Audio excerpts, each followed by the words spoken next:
They told her she had no choice. One signature, one deal, and her entire life was stripped away. Emma Williams wasn't just a daughter anymore, she had become collateral. Her father's gambling debts had grown so deep, so dangerous, that the men he owed money to saw her as the only payment left. And so, against her will, Emma was sold. Not to a stranger in the shadows, but to the most feared billionaire in America, a man whose very name made people tremble. Alexander Knight. Everyone knew his reputation. Ruthless, cold, dangerous. A man who built empires out of other people's ruins. His enemies disappeared without a trace, and his allies only survived if they never crossed him.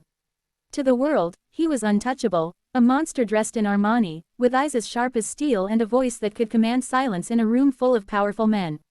Emma had heard the stories, the rumors of how merciless he was, but she had never imagined she would be standing in front of him, her life handed over like a business transaction.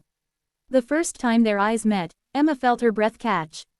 He wasn't what she expected. Yes, he was tall, intimidating, and every inch the dangerous man she'd heard about.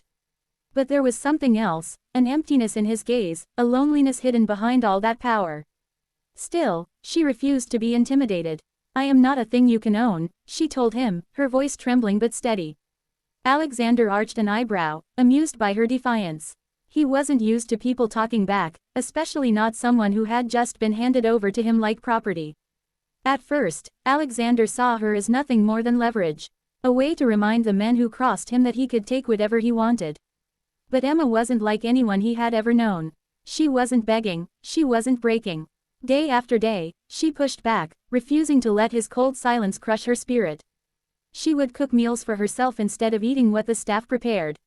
She would hum softly when the house grew too quiet, filling the empty halls of his mansion with warmth he never knew he missed. She didn't run from him in fear, she looked him in the eye, unshaken. And slowly, something inside Alexander began to change. He started noticing her laughter, soft but real, in a place where no joy had existed for years.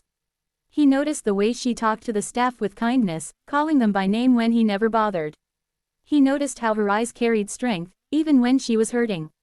She wasn't there by choice, but she still carried herself with dignity, with fire. Against his will, Alexander began to admire her. Emma, on the other hand, wanted nothing to do with him. She hated being trapped in his world of glass towers, expensive cars, and endless control. She longed for freedom, for the life that was stolen from her. And yet, she couldn't deny there was more to Alexander than the monster everyone claimed he was. She saw the way he would stand by the window late at night, staring into the city lights with a look that almost seemed broken. She caught glimpses of scars he kept hidden, not on his skin, but in the way he avoided questions about his past. One night, when a thunderstorm raged outside, Emma finally asked him, "Why are you like this? Why do people fear you?" He didn't answer at first, only pouring himself a glass of whiskey. But then, in a voice low and raw, he told her about the betrayal that shaped him. How the only woman he had ever loved had used him, destroying everything he once believed in. How he built his empire not just out of ambition, but out of revenge and the promise that no one would ever break him again. Emma listened in silence. She didn't pity him, but she understood. And in that moment, Alexander saw something in her eyes he hadn't seen. In years, not fear, not greed, but compassion. But love doesn't come easy in a world built on power and enemies. The closer Alexander and Emma grew, the more dangerous things became. His rivals saw her as his weakness, the one chink in his armor.